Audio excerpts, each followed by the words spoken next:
911. What's your emergency? My name is Hannah Reece. You've been looking for me.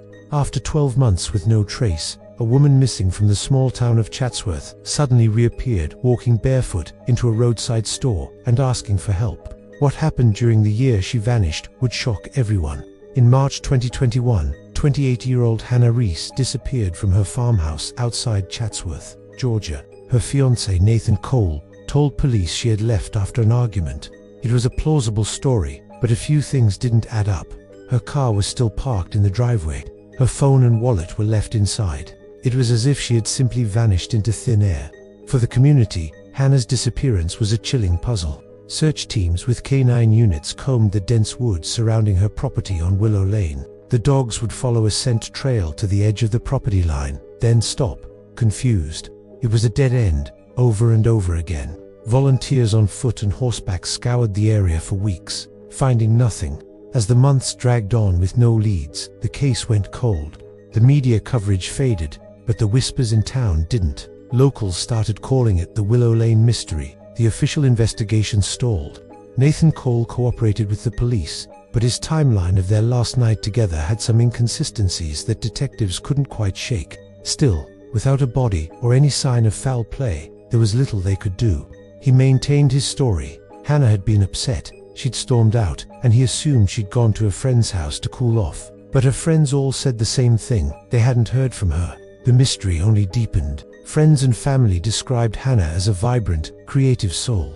She was known for her art, her gentle nature, and a smile that could light up a room. But in the months leading up to her disappearance, those close to her noticed a change. She had grown quiet, withdrawn. Phone records later obtained by investigators confirmed this shift. Her social activity, which had once been constant, stopped cold in early 2021. Texts went unanswered. Calls were ignored. This led some to believe she might have left on her own, seeking a new life away from the pressures she faced. It was a theory that offered a sliver of hope, but it didn't feel right to those who knew her best. They insisted Hannah would never leave without a word, especially not without her beloved dog. The painful uncertainty lingered for a full year. The Willow Lane house sat empty, a silent monument to the woman who was gone. Then, on April 9, 2022, everything changed. A little after 10 at night, a clerk at a BP gas station on Highway 411, miles from Willow Lane, was getting ready to close up. The door chimed, and a thin woman walked in. She was barefoot, her clothes were disheveled, and she had a haunted look in her eyes. She walked directly to the counter, clutching a folded, weathered piece of paper. She unfolded it and laid it flat for the clerk to see. It was a missing person flyer, with her own face staring back. Hannah Reece had returned. She told the stunned clerk her name and asked him to call the police. The year of silence was finally over. When officers arrived, they found a woman who was physically weak but mentally resolute. At the hospital, she began to tell her story. It wasn't a story of someone who had run away. It was a story of survival.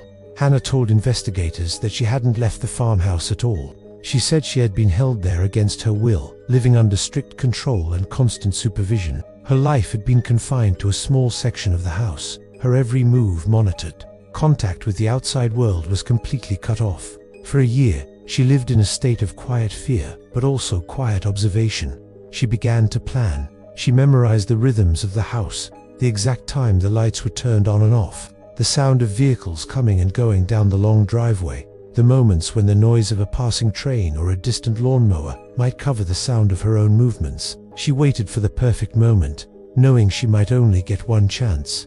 That chance came on a stormy night. The wind howled and rain lashed against the windows. Suddenly, the power went out, plunging the house into darkness and silence. In that disorienting moment, she saw an opportunity. A window, usually locked, had been left unsecured. It was a small oversight, but it was everything. Fear and resolve collided inside her. She left everything behind and slipped out into the storm. She ran through the dark woods, guided only by instinct, until the distant glow of streetlights appeared through the trees. She didn't stop until she reached the safety of the gas station. Deputies from the Murray County Sheriff's Office met Hannah at the hospital. Her story was incredibly detailed and, crucially, consistent. Every detail she provided was a piece of a puzzle they had been trying to solve for a year. Armed with this new information and a search warrant, they returned to the farmhouse on Willow Lane. What they found inside corroborated her account completely. They located the small, isolated storage room she described, a space barely large enough to be considered a room. Inside, they found some of her personal belongings, but the most damning evidence was a series of small, hidden notes she had kept, a makeshift calendar where she had painstakingly tracked the passing days. This physical evidence transformed the case from a missing person investigation into a criminal one. Nathan Cole was taken into custody for questioning. He continued to maintain his innocence, sticking to his original story that Hannah had left of her own free will. But the evidence discovered at the farmhouse told a very different story. He was formally charged with multiple counts, including false imprisonment and intimidation. The trial captivated the community. For 2 weeks, the prosecution laid out its case, presenting the physical evidence from the home and, most powerfully, Hannah's own testimony. She calmly and clearly recounted the years she had lost. The defense tried to paint her as an unreliable narrator, but the jury found her story and the supporting evidence compelling.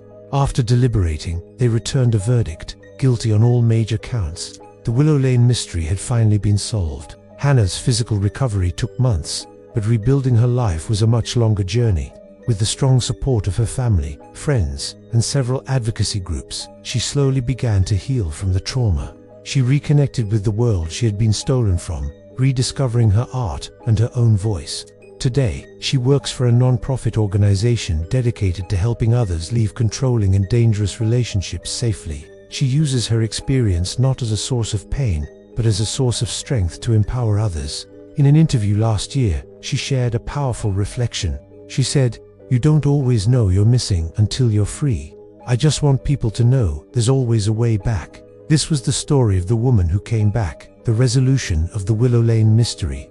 It's a story of silence broken, of incredible resilience, and of the light that waits at the end of even the darkest year. Thank you for watching. Don't forget to subscribe for more stories like this.